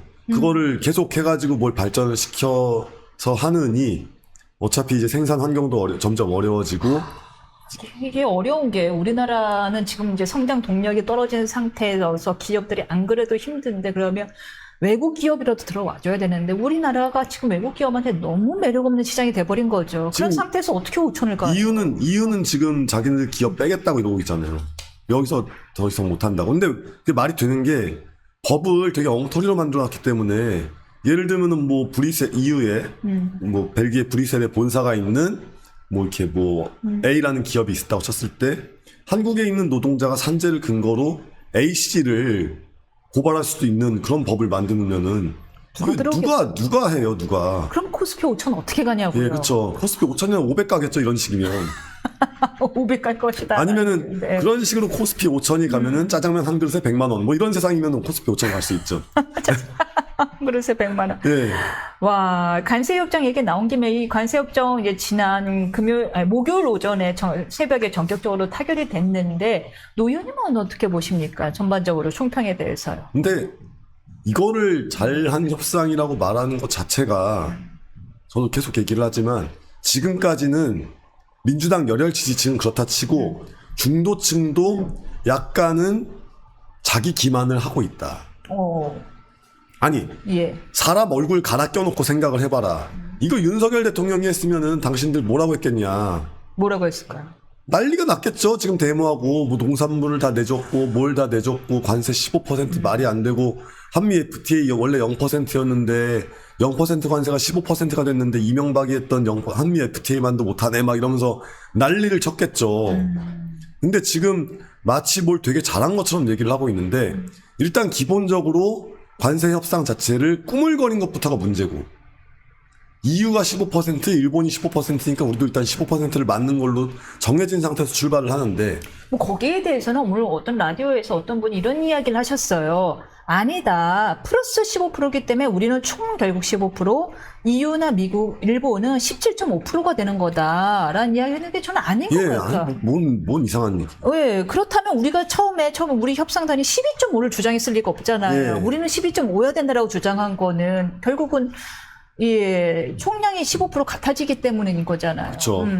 그리고 이게 결국에는 뭐 다 떠나서 FTA를 원래 하고 있었는데 이렇게 되었다라는 그 사실 자체를 좀 바라볼 필요가 있는 거거든요. 그러니까 물론 트럼프가 지금 트럼프 행정부의 거의 모든 행동이 의회를 거치지 않고 행정명령으로 바이패스할 수 있는 건 다 우회하고 있단 말이에요. 그래가지고 사실은 좀 긍정적인 얘기를 하자면 트럼프 정권 지난 다음에 이건 어떻게 될지 모릅니다. 트럼프 정권이 지나지 않아도 어떻게 될지 몰라요. 왜냐하면은 FTA는 국가 간의 조약이에요. 실제로 조약이어가지고 우리도 국회에서 비준을 했고 그렇죠. 미국에서도 의회에서 비준을 했잖아요. 그리고 국내법과 같은 효력을 예, 그렇죠. 그런 게 있는 것과 그냥 대통령 한 사람이 일방적으로 해가지고 딱 하는 거는 완전 다른 문제긴 한데 어쨌건 적어도 최소한 4년은 데미지가 온다고 가정을 했을 때 그러면은 FTA가 좋은 거였고 이제 그걸 다시 지킬 상황을 어떻게 좀 찾아보자라고 한다면 어떻게 이악물고 가랑비를 피할 것인가 소낙비를 어떻게 피할 것인가 뭐 이런 방향으로 생각을 해야지 그게 아니라 야 15% 나쁜 거 아니야 우리 협상 잘했어 뭐 이렇게 얘기를 하고 있으면 안 되죠. 그리고 왜 그거를 간과하죠? 3,500억 불에 대한 투자 예, 그쵸. 더하기 1,000억 불 LNG 수 결국 4,500억 불이거든요. 그러니까 LNG 수입이야 뭐 늘어나도 이제 뭐 가격 차이가 있긴 하지만 어쨌건 수입은 해야 되는 거고 지금 이제 국제적으로 정세가 막 엉망진창이 되고 있을 때 중동보다는 미국으로 에너지 수입원을 바꾸는 게 좋긴 합니다. 좋긴 한데 문제는 3,500억 불 투자라고 하는 게 결국에는 수출 대기업들의 투자가 되는 거고 또 기업들이 투자하고 정부는 생색내는 거예요. 예, 근데 그 수출 대기업들의 투자라는 게 많은 경우 동남권, 중화학공업 등등에 대한 투자, 반도체 빼고 나면 그거란 말이에요. 그러니까, 근데 국내에 투자가 되어야 될 돈이 미국에 투자가 된다는 거는 제조업 일자리, 뭐 이렇게 조선업 일자리 등등 한국의 동남권 해안에 생겨야 될 일자리가 미국으로 가버린다는 소리하고 거의 같은 얘기고 네. 지금 서울 수도권을 위해서 동남권을 다 버린 거예요. 그러니까 서울 수도권을 위해서도 아니고 정확히 말하면 서울 수도권을 목숨을 건지기 위해서 동남권을 다 버려버린 거잖아요. 이러면서 무슨 주가는 그렇다 쳐도 서민 경제가 살아날 수가 있겠냐고요. 이익의 90%는 미국에 귀속되고요. 예, 그러니까요. 그러니까 근데 그게 정확히 무슨 뜻인지 사실 아무도 모르는 상태여서 그것까지 막 디테일하게 꼽아가지고 얘기를 함께 하기보다는 그냥 기본적으로 이 협상의 방향을 어떻게 잡았냐. 그리고 만약에 이게 피할 수 없는 어떤 충격이 있다라고 한다면 제가 누차 강조하지만 이거를 계기로 우리나라 산업과 전반적인 국정 운영의 방향을 어떻게 가져갈 것인가를 고민해서 제시를 해야 될 거 아니에요. 그러니까 농업에서도 다른 농업과 쌀과 소고기가 있다고 한다면 우선순위 최하위는 소고기거든요. 아니 30개월 이상 소고기를 그게 한우 농가들이랑 경쟁이 아니 한우는 사치제잖아요. 고급제잖아요. 30개월 이상 소고기는 그냥 원래 그 질긴 고기가 되는 거고 애초에 한우 농가랑 경쟁하지도 않는데 원래 미국에서도 이게 패티용으로 쓰죠. 예, 그쵸. 갈아서 즐기니까. 그냥 광우병 때 우리가 시위했던 게 쪽팔린다고 안 한 거고 쌀 같은 경우는 이제 그 전농도 있고 뭐 가토릭 농민도 있고 하니까 그래서 안 한 거고 정작 실제로 우리 농업이 가야 될 다양한 여러 가지 농업, 그러니까 고부가 가치 농업을 할 수 있는 그런 분야를 미국한테 다 열어주게 됐잖아요.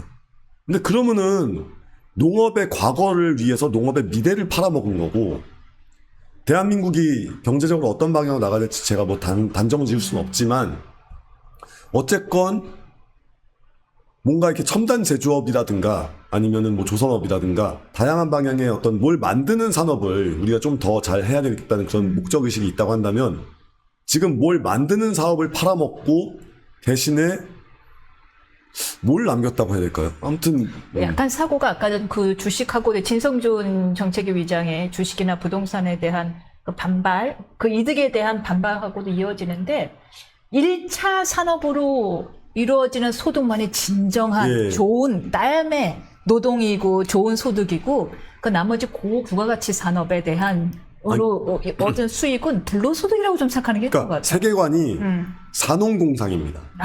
그러니까 우리 민주당 선배님들이 제일 위에 있고 예. 그 위에 이제 쌀농사 짓는 농민들이 그 밑에 쌀농사 짓는 농민들이 있고 쌀농사 소고기가 있고 그다음에 2차 산업 종사자들이 있고 그 다음에 뭐 공장 뭐 이런 거는 이차 그냥 다 이제 미국에 갖다가 바치는 거고 그 밑에 이제 자영업자들 뭐 죽든 말든 25만 원 줄게 뭐 이런 식의 세계관을 가지고 있는 거죠.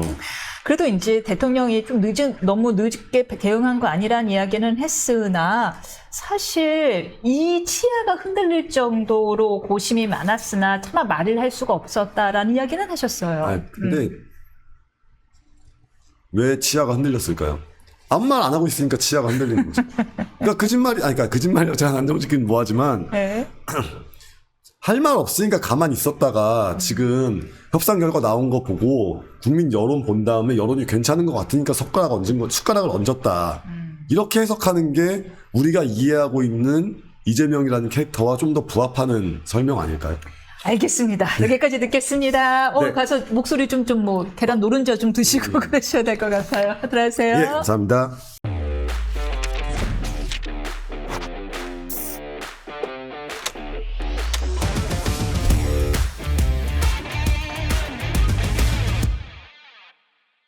당원 주권주의를 내걸었던 정청래 의원이 민주당 대표에 선출되면서 기대와 우려의 목소리가 동시에 나옵니다. 야당과는 의례적인 대화조차 하지 않겠다라는 첫사령탑의 완강하고 호전적인 태도를 두고도 평가가 어울리는데요. 정치대학 3교시 배종찬 소장님과 함께 여당 대표 선출로 요동치는 전국 상황 지켜보겠습니다.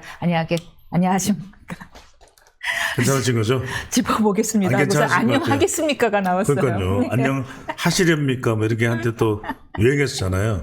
지금 너무 전국에 요동치다 보니까 제 네. 발음도 요동이 쳤는데 아, 이 그렇게 또 돌리시나요? 네, 정청래 대표의 압승 이후로는 당원의 압도적 지지였습니다. 뭐 예상하셨죠? 네. 정의원이 될 것이다. 아니, 저는 모든 방송들이 2달 전에 박찬대를 이야기할 때 저는 정청래를 이야기했던 사람이니까요. 근데 왜 민주당의 데이트 질서 상황. 구조가 당원 구조로 완전히 뒤바뀌었나 봐요. 그러니까요. 예. 그러니까 이제 정치라는 게 이런 거예요. 그래서 당원으로 돌리면 내 마음대로 되겠지. 내가 생각한 대로 되겠지 했는데 그게 또 다른 쪽으로 연결되는 거예요. 근데 이제 세상 만사 그런 거 아니겠어요? 예. 정치도 마찬가지로 당원 주권주의를 하면 이 당이 좀 더 내 손아귀에 있겠지 생각하는데 당원들 생각은 또 다른 거예요. 의원들하고 다르죠. 이번에 강선우 직격탄을 맞은 것도 그런 상황인 거고, 이제 강선우에 대해서 계속해서 이제 정청래 대표는 보호해주자라고 이야기를 하지만, 일단은 지금 뭐 그를 지원했던 김어준까지도 강선우에 대해서는 옹호적이에요. 왜? 아직까지는 당을 깰 수가 없잖아요. 이른바 보좌진들이라도 당원들의 강성 당원들의 생각은 다를 수가 있거든요. 그러니까 이런 점들이 앞으로 어떤 식으로 이제 초일극 체제는 사실상 무너졌다. 저는 그렇게 봐요. 잠깐만요. 이재명 대통령의 초일극 체제가 무너졌다. 그러니까 예. 초일극 체제에서 중요했던 것은 뭐냐면 명칭상으로도 초일극 체제지만 내용상으로도 초일극 체제였단 말이에요. 그렇잖아요. 이재명 대통령 외에 다른 사람이 있나요? 정점에. 근데 이제는 왜냐면 물론 이재명 대통령과 지금 당장 견줄 수는 없을 거예요. 근데 여기에 이른바 묶음으로 들어가 보면 정청래, 그 다음에 김어준, 그 외에 기타 제가 말씀드렸죠. 민주 시민 세력이라고 이야기하는 쪽에서는 이 세력화가 된 거예요. 그래서 지금 법을 계속 통과시키라는 것도 오히려 대통령 쪽보다는 한번 잘 보세요.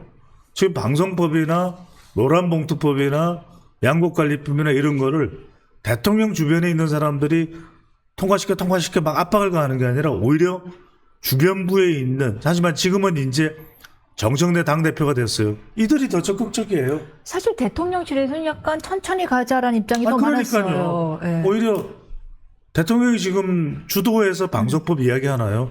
대통령이 주도해서 지금 양곡관리법 이야기하나요? 안 하잖아요. 노란봉투법도 이야기를 안 하고. 아니, 이야기가 할 법하거든요. 왜냐하면 SPC도 갔고 포스코 ENC도 갔잖아요. 그럼 그런 장소에 가서 왜 빨리 노란봉투법 안 통과시켜요? 라고 이렇게 강력하게 이야기할 수 있는데 대통령이 그 이야기를 안 하는 건 대통령도 부담스러운 거예요. 왜? 이게 한 당을 대표하는 거하고 국가를 대표하는 게 다르다는 걸 아는 거예요. 지금 사실상 주한 미국 상공회의소의 제임스 킴 회장도 반대잖아요. 그럼 이건 미국 여론은 사실상 우리나라에, 물론 그거는 우리나라의 우리 주권이지만 미국의 이 외국의 투자자의 입장에서 볼 때도 노란봉투법은 반대라는 거예요. 그러니까 대통령은 이걸 강조를 못하죠. 그러니까 이게 그동안에 형식상으로나 내용상으로나 딱 하나, 단 한 명, 초일극 체제가 이제는 조금씩 물러지기 시작하고 있다. 물론 그게 얼마나 물렁물렁해지는 거는 시간이 걸릴 거예요. 그의 일환인 걸까요? 강선우 의원에 대해서 일성으로 옹호 발언을 낸 것마저도 약간 대통령실에서 당혹스러울 수 있다라는 의견이 있습니다. 당혹스럽죠. 생각해보세요. 지금 대통령실에서는 자진사퇴 형식을 취하긴 했지만 사실상 치명철회겠죠. 그렇지 않겠어요?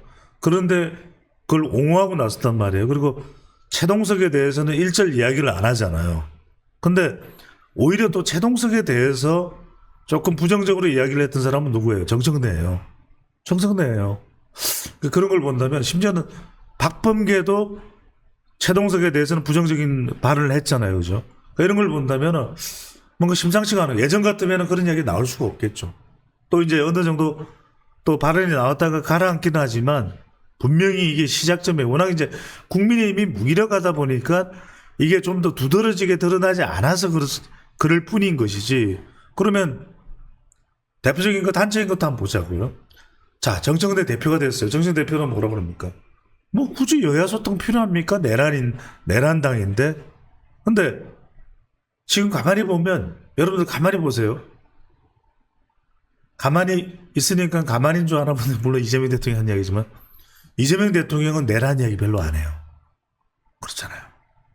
왜? 협치한다 그랬잖아요. 오히려 야당 대표를 만났죠. 통합한다 그랬잖아요. 그 대통령 만날 수밖에 없어. 그 역할을 정청래 대표가 대신해 주는 거잖아요. 그러니까 정청래 대표는 뭐하러 만나? 근데 이게 약속 대련으로 뭐 아주 그쵸. 절묘하게 흘러가면 괜찮은데 그럴 수도 어느 순간인가 대통령은 국정을 위해서도 외국에서 보는 그걸 또 시선을 의식해서라도 야, 한국에는 뭐 만날 협치한다면서 안 하더라. 그러면 살짝 만날 수도 있잖아요. 에이펙 앞두고 뭐 만날 수도 있잖아요. 근데 정청래 대표는 그러잖아요. 왜 만나? 물론 뭐하러 만나? 내란 당인데 없어져야 될 당인데. 그러니까 이런 것도 비그덕할 수가 있는 거죠. 이것도 엇박자가 날 수가 있는 거죠. 혹시 정청래 대표 만나보셨어요? 만나지고 많죠 저는. 그런데 밖에서는 이렇게 강경한 태도를 유지하지만 막상 뒤에서는 또 그렇게 잘한다면서요. 근데 잘 만져주고 마음을. 그런데 그건 또 능력이에요. 그런데 그 만져주는 사람이 누구겠어요? 사람을 만지면 안 되겠죠. 큰일 날 일이고. 네, 직접 만지면 안 되는데. 아니 간단한 걸 여러분들 이건 굉장히 간단한 메커니즘이에요. 정청래 의원이 만나서 어루만져주는 사람은 누구겠어요? 아니 당으로 따지면 민주당 사람들이죠. 국민의힘 사람들을 만나서 어루만져주고 뒤에서 다독여주고 그건 아니잖아요. 그러니까 당대표가 됐기 때문에 대표가 되기 전에는 자기 당 사람들한테도 잘하는 것도 상당히 주목을 받을 수 있지만 이제는 당대표이기 때문에 당대당 차원으로 보는 거예요. 그렇게 봤을 때는 국민의힘에 대해서는 일절 손절해버린, 그러니까 이게 자기 주변에 있는 사람들을 세게 몰아붙였다가 잘해주는 거하고 반대당에 있는 사람들에 대해서 그렇게 대하는 건 전혀 다른 거고 지금 정청래 의원에 대해서 그런 사람에 대한 미담을 얘기하는 것도 자기 당 사람, 자기 편에 대한 이야기. 아, 그렇군요. 지금 여러 번 예상하셨지만 국민의힘 유력 당대표 후로는 결국 김문수 후보가 될 가능성이 많다라고 하셨는데 김문수 후보와는 어떻게 대화가 이루어질까요? 대화가 되겠어요? 왜 그러냐면 김문수 대화가 되겠냐? 김문수 전 후보 같은 경우에는 대선 후보가 된다면 여러분들 이게 정치 대학이니까 이런 걸 잘 보셔야 돼요. 뭐냐면 김문수의 대표가 됐을 때 오로지 초지일관 이제 이걸 쫓아오는 사람은 지금 장동혁이에요. 그죠? 여하튼 근데 두 사람이 다 다르지 않잖아요. 두 사람의 대표가 됐을 경우에 일관된 이 당의 철학은 뭐겠어요? 당의 철학이 뭐겠어요? 네 글자로. 뭐겠어? 반 이재명, 윤 어게인인데 정청래랑 대화가 되겠어요? 안 되죠. 그리고 반 이재명 하는 사람. 이쪽은 내란 적결인데. 그러니까. 서로. 그러니까요. 그러면은 반 이재명을 내세우는 사람한테 내세우는 국민의힘 제1야당 대표하고 정청래가 그 생각이 상당히 솔깃하네요. 일리가 있네요 하고 만날 수 있겠습니까? 못 만나죠. 근데 김문수 후보는 다소 약간 모호한 태도를 취하고 있어요. 뭐 면회도 윤 전 대통령 접견도 뭐 지금으로는 생각 없다라는 이야기를 했고요. 그리고 전한길 제가 이제 유튜브 출연도 지금으로선 생각 없다라는 제가 이런 이야기를 질문을 했고. 받았을 때도 상냥하게 설명드려야 되는데 우리는 이제 정치 대학이 지금 초보 단계가 아니잖아요. 저하고 같이 하면서 많이들 정치 연안에 눈을 뜨셨잖아요. 제가 눈을 뜨게 만들어 드렸잖아요. 그죠? 자, 김문수 전 대선 후보가 이렇게 모성을 띠는 이유가 뭡니까? 그냥 답변해 주시면 참 감사하겠습니다. 아니, 뭐 때문에 전략적 당선을 위해서 그러겠죠. 이후에는 그럼 다시 또 강성으로 갈 것이다. 강성으로만 가면 너무 좁혀지잖아요. 그런 걸 지적하는 사람도 있을 거 아니에요. 아니 문수영 강성도 좋은데 아니 또 TK 너무 또 TK 그러니까 또 TK까지 따라붙어서 그냥 너무 또 좁혀지잖아요. 강성이 되잖아요. 그러다 보니까 일각에서 극우란 이야기 나오잖아요. 형 조금 유연하게 해. 그래 알았어. 내가 누구니? 내가 문수야. 그러면 이제 조금 유연하게 하는 거예요. 그래서 지난 대선 경선 때도 뭐를 이야기하면 일찌감치 을지문덕을 이야기하고 단일화를 이야기하잖아요. 한문수라 그랬잖아요. 전략적 그래 당선이 되니까 더 압도적으로 더 표를 많이 받고 그래야 장동혁 지지하는 사람들도 끌어들일 수가 있잖아요. 그러니까 강성과 이걸 온탕과 냉탕을 묘하게 오가는 거잖아요. 그러니까 전환길도 오케이인 거고 이른바 그러면은 좀 더 유연할 수도 있느냐? 그럴 수도 있다. 약간 전략적 모호성을 띠는 거죠. 이번에 최고위원회 김재원 전 최고위원도 나왔잖아요. 다 전략적 모호성을 전략적으로 선택하는 거예요. 왜 정말 대화가 요원해 보이는 게 정 대표 같은 경우는 국회 본회의 의결로 위헌정당 해산 심판을 청구할 수 있는 법안을 발의한 당사자거든요. 그렇죠. 뭐 우리는 국민의힘의 존재 자체를 인정하지 않겠다라는 당인데, 근데 이게 아무리 그래도 그렇지 강성 지지층을 의식해서 이런 법안 발의를 했다고는 하지만 실제 당대표가 됐을 때 할까요? 저는 가능성을 배제할 수 없어요. 왜 배제할 수 없느냐면 첫 번째로는 뭐냐면 계속 배드캅 역할을 해야 된다. 그러니까 민주당 지지층 중에서는 정청래를 그러라고 뽑아준 거예요. 근데 그걸 안 한다? 에이씨. 그러면 1년 뒤에 전당대회 또 있잖아요. 그러면 정청래는 전당대회에서만 무너지는 게 아니라 앞으로 자기 정치적 운명이 무너져요. 그러면 야 2028년은 정청래 공천하지 마.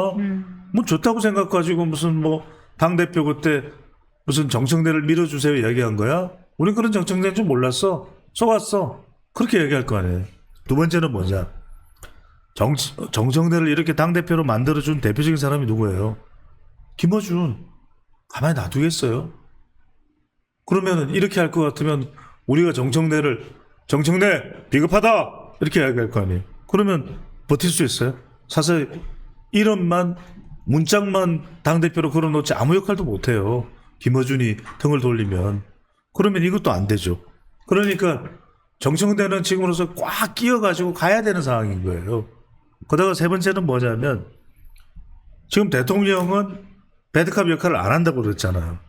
그러면은 내년 지방선거를 앞두고 더 이 내란당으로서 국민의힘을 무력화시켜야 되는데 그 역할을 선방해서 할 수 있는 사람이 정청래 안 하면 누가 앞장서겠어요?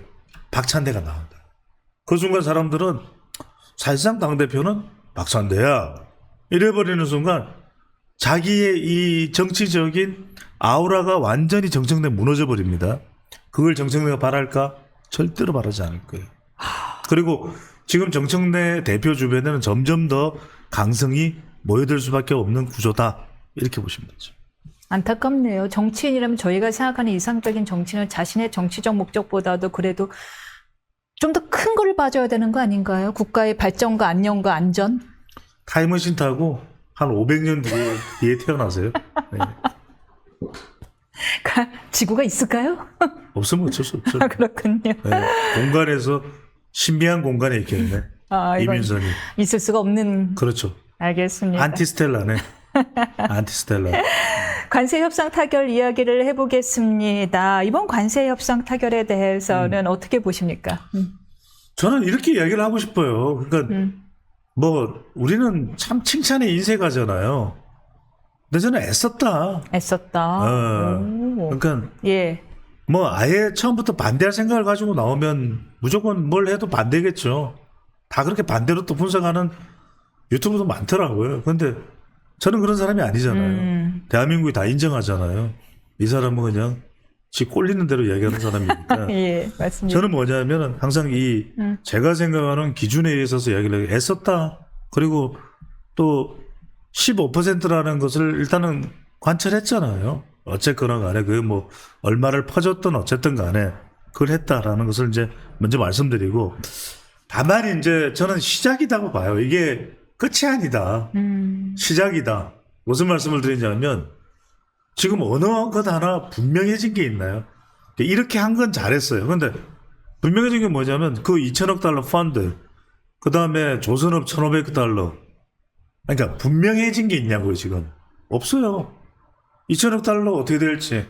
자동차 관세는 우리가 일단 2.5에서 일본과 독일은 15로 가서 12.5가 올라갔는데 우리는 한미 FTA 0에서 15로 올라간 거예요.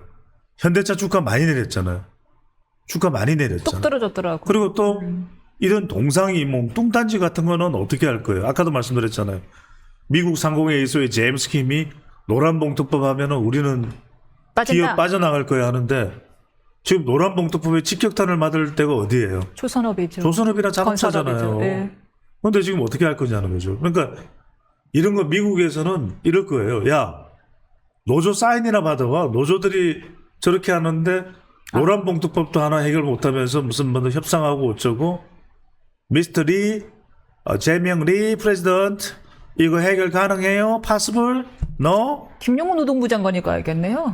평생. 그러니까 제가 말씀드리는 네. 거잖아요. 그러니까 애를 썼어요. 그리고 잘했어요. 그런데 시작이다 이 말이에요.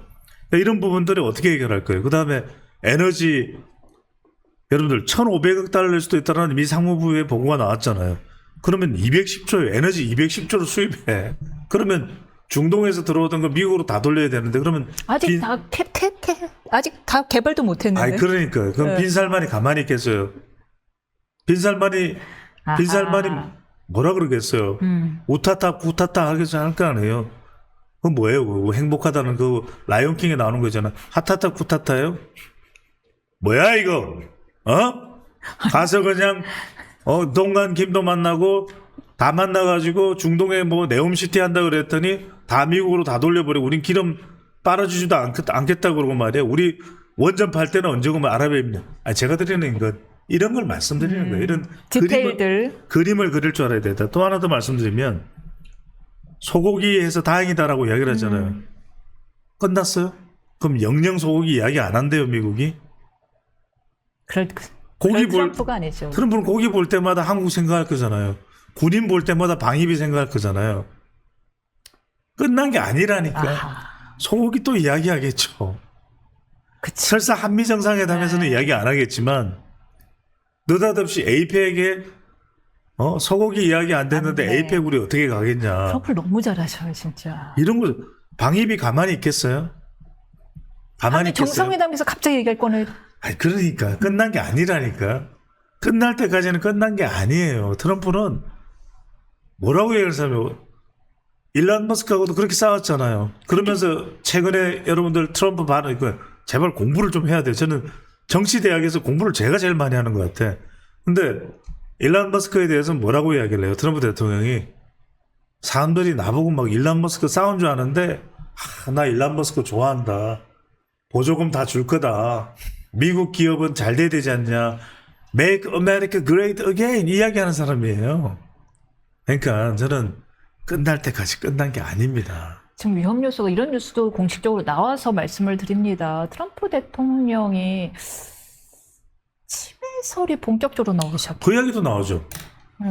자, 그런데 그래서 본인 이야기를 언제 또 바꿀지 모른다. 그러니까 제 말씀드리는 거예요. 또는 치매를 가장할 수도 있는 거예요. 변덕을 치매로 포장한. 아니 이렇잖아요. 지금도 캐롤라인 레빗이 뭐라고 이야기해요? 농산물 다 개방됐다 그러잖아요. 캐롤라인 레빗은 어떤 사람인 줄 아세요? 막 질문을 하잖아요. 그러면은 그게 이렇게 저렇게 된 거 아니야? 그래서 우리가 너를 이 자리에 오게 한 걸 후회한다 이런 이야기를 하는 사람이에요. 그 학급 언론인. 그러니까 여러분들 영어로 이야기해도 그렇게 얘기하는데 트럼프 대통령은 뭐라고 해요?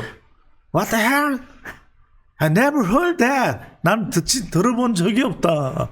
그걸 들은 적이 없다. 그러면 여러분 생각해보시오. 트럼프 대통령 들은 적 없다. 러터닉 들은 적 없다. 스콧 베센트 들은 적 없다. 제이미슨 거리어 들은 적 없다. 우리는 들었다. 어떻게 되겠죠? 어떻게 되죠? 팩트 시트가 있나요? 서명한 게 우리가 가지고 있어요? 녹음했어요? 큰일 나죠. 그럼 어떻게 되죠? 왜 그걸로 이렇게 농산물을 지키는 대신 좀 투자액의 GDP GDP 대비 투자액이 좀 많은 거에 대해서 그간 통상협상당이 얘기한 게 그래도 우리는 쌀과 소고기를 지켰지 않았느냐. 이거를 좀 긍정 요소로 봤거든요. 이게 무너지면 우리는 다 중계돼 버리네요. 아니 근데 생각해 보세요. 미국에서 이렇게 얘기할 거잖아요. 아니 쌀 많이 생산돼서 미국 쌀 받아들이기 힘들대는데 쌀 많이 생산된 거 양국관리법으로 사준다며? 야, 양국관리법 사줄 그 돈을 가지고 미국 쌀 좀 사주면 안 돼? 그렇게 볼 수 있겠네요. 이렇게 이야기를 하면 뭐라고 이야기를 할까요, 우리는? 거기다 또 사진을 갖다 댈까요? 막 미 대사관 앞에서 시위를 하고 있는 그 사진을 보죠. Oh, demonstration, anti-America. 그럼 트럼프 뭐라고 했어요? 트럼프 룰라한테 뭐라고 이야기합니까? 오케이, 50%. 미국 싫어요? 오케이. 양키 고홈. thank you. 50%. thank you. 50%. 저는요, 트럼프를 잘 알아야 돼요. 트럼프의 굴종하라는 이야기가 아니에요. 어디 가면은 막 반 트럼프 붙여놨어요. 쉬워요. 저도 할 수 있어요. 제일 쉬운 게 그거잖아. 상대방 싫으면 욕하는 게 제일 좋아요. 그냥 욕해버리면 되잖아. 근데 우리가 욕을 안 하는 이유는 뭐예요? 다른 게 많기 때문에. 그러니까 욕으로 끝내면 얼마나 좋겠습니까? 그러니까 하나 한다고 상대방 주워 패면 돼요. 미국 가서 막 주워 패고 미국 사람들 그냥 한 방 때리고 가만히 있겠어요? 미국 사람 한 방 때리면 미국 가만히 있겠어요? 그러니까 여러분들이 이걸 금방 잘 알아야 돼요. 그러니까 자존심대로 우리 기분 내키는 대로 하는 것과 냉철하게 전략적으로 굉장히 정교하게 움직이는 것이 매우 다르다라는 거. 기분 내키는 대로 살면 북한 되는 거죠. 뭐 고립돼 갖고 국민들은 굶어 죽고. 북한도 미국한테 함부로 하는 거 봤습니까? 함부로 하는 거 봤습니까? 눈치 보더라고. B2가 뜨면요 싹 조용해져요. B2가 뜨면 싹 이란의 벙커버스터 박살나고 난 이후에 한마디도 안 하잖아요. 그 벙커버스트에 있는 부품들 여러 개가 약간 북한산으로 보였다면서요? 네? 벙커버스터에 있는 부품요? 네. 그건 중요한 건 아니고. 아니 그 밑에 이란에 있었던 부품들, 네네. 그렇죠. 이란에 있었던 그 그렇죠. 부품들 핵 그건 관련. 예전부터 알려져 있는 거죠. 북한이 이란과 만든- 북한은 사실상에 지금 이란이 기댈 데가 없어요. 러시아도 이란 싫어해요. 중국도 대놓고 못 도와줘요. 그러면 이제 북한밖에 없어. 북한이죠. 아하. 지금 이제 한미 정상회담 이야기가 나오고 있는데 아직 안 잡혔죠, 날짜는? 안 잡혔는데 2주 후 정도로 얘기했는데. 대체로 8월 말 정도 될 가능성이 8월 높아요. 말. 이게 왜냐하면 예. 15일은 임명식이잖아요. 그래서 뭐 트럼프가 부른다고 해서 임명식도 안 하고 미국 갈 수는 없잖아요. 게다가 이제 임명식 전에는 외국 국빈 정상회담이 또 한국에서 예정돼 있는 게 있어요. 그거 취소 못해요. 그 다음에 임명식 다음 한 주는 뭐냐면 을지 프리덤 실드, 프리덤 실드 엑서사이즈가 있어요. 그러니까 이거는 왜냐하면 없앨 수가 없는. 그럼 이거 안 하고 미국 가요? 트럼프 대통령이 뭐라 그러겠어요? No, exercise, very good, great. 그건 올 수가 없어요. 그럼 그 다음 주가 8월 25일로 시작되는 한 주가 있는데 2주가 거의 유력할 걸로 보여요. 왜냐하면 이때 이제 이재명 대통령도 시간적 여유가 있는 것 같고 트럼프 대통령도 8월 말 정도는 이제 뭐 휴가에서 돌아오고 정비하고 이제 하반기 대응을 해야 되니까 대략 이때쯤 수요일 정도가 27일쯤 되지 않을까. 오, 8월 27일 수요일이 유력하다라는 네. 이야기를 우리 배추 도사님이 해주셨는데요. 자, 그때 이런 이야기도 있습니다. 이 대통령이 트럼프 대통령이랑 통화를 할 때, 저도 골프 라운딩, 칩니다. 라운딩. 예. 근데 아마 이번 8월 달에는 쉽지는 않을 거예요. 왜냐하면 그러니까 마르라고로 만약에 초청을 했다 그러면 이제 여기 뭐 또 좀 민감한 내용들도 있잖아요. 그걸 이제 골프로 퉁치기는 쉽지 않고 사실 트럼프 대통령을 골프장으로 부르는 좋은 방법은 에이펙 때 하루 일찍 오는 거지. 와갖고. 와갖고 골프랑 경주 근처 경주죠. 골프장 많거든요. 경주죠. 보문단지 옆에 우리 이men가가 또 골프 좋아하니까 하여튼 보문단지 옆에 여기 좋은 데가 많은데 특히 이번 에이펙이 경주에서 열리잖아요. 트럼프 대통령이 좋아하는 골프 선수 경주 초이. 이게 또 아이고. 만들어지네. 라임이 만들어져. 억울하다 웃었다. 경주 초이. 그냥 편하게 웃어요. 주름져도 그게 행복이 예, 행복의 알겠습니다. 징표가 주름이야. 그래서 네. 경주 초이가 있죠.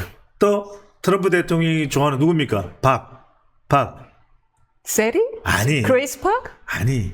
인비 파크. 박인비 선수. 올림픽 메달리스트. 인비 파크. 세리 파크도 좋아요. 세리 파크 좋아하죠.